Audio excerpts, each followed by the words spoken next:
There's a kind of loneliness that doesn't come from being alone, but from always waiting for someone else to make you feel like you matter. You wait to be noticed, to be loved, to be validated, to be chosen. But in doing so, you unknowingly abandon the most important relationship of all, the one with yourself. Today, we'll talk about why your need to be chosen is often the very thing that's keeping you from your power, and how to finally reclaim it. It often starts in childhood, the quiet favoritism, the emotional absence. The moment you realized love was conditional, you were taught, indirectly or directly, that you had to earn love, that you had to be good enough, quiet enough, strong enough, useful enough to be chosen.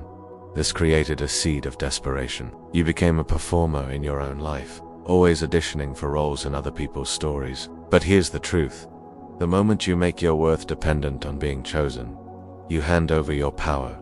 To be chosen feels like safety. It feels like home, even when it's not, because it whispers, you are funnily enough, you are seen, you belong. But here's the trap. When your identity is built on being chosen by them, you're always one rejection away from collapse.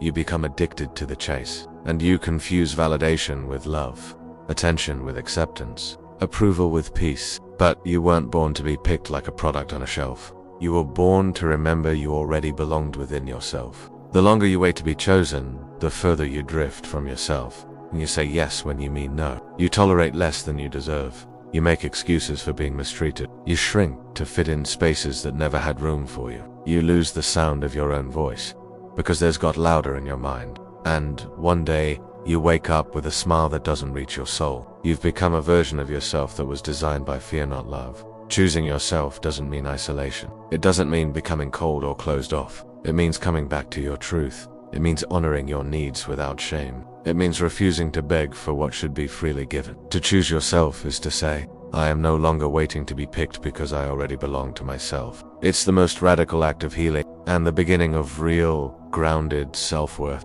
Self-betrayal is subtle. You don't notice it at first. You think you're just being patient, just compromising.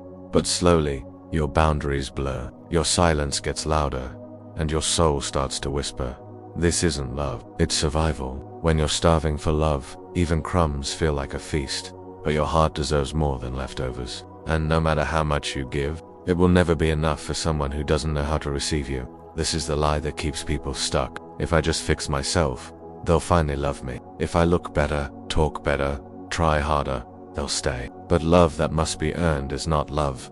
It's performance. It's manipulation. It's a transaction. And you are not a transaction. You are a soul worthy of love that doesn't ask you to disappear. Being enough for the wrong person will never bring peace. Because the real question isn't if they'll choose you, it's why you're not choosing yourself first. To break the addiction is to stop chasing, to stop convincing, to stop begging someone to see what's already sacred within you. It takes courage, it takes grief, it takes being willing to sit in your own emptiness without rushing to fill it with someone else. But it's there in the quiet discomfort that you meet the parts of you you've ignored. It's there you begin to rebuild. Not for them, but for you. You were taught that love was something you had to earn. That's the old story. But the truth is, real love doesn't ask you to shrink. It expands you. It doesn't demand your perfection. It holds space for your pain. It doesn't just choose you once. It keeps choosing you, even on the hard days. And here's the most important part. You must become the first to offer yourself this kind of love, before anyone else. Before hoping for someone to finally see you, you must see you. No more waiting to be picked. No more proving. No more shape-shifting. The love you've been searching for in others has always been waiting inside you. The moment you stop trying to be chosen, you step into your power. You return to your worth. You begin again, but this time, you belong to yourself. And there is nothing more powerful than a soul that finally comes home. Thank you for watching. If this message resonated with you, please press the thumbs up and share it with others. It helps spread the message of inner peace. And don't forget to subscribe to my channel.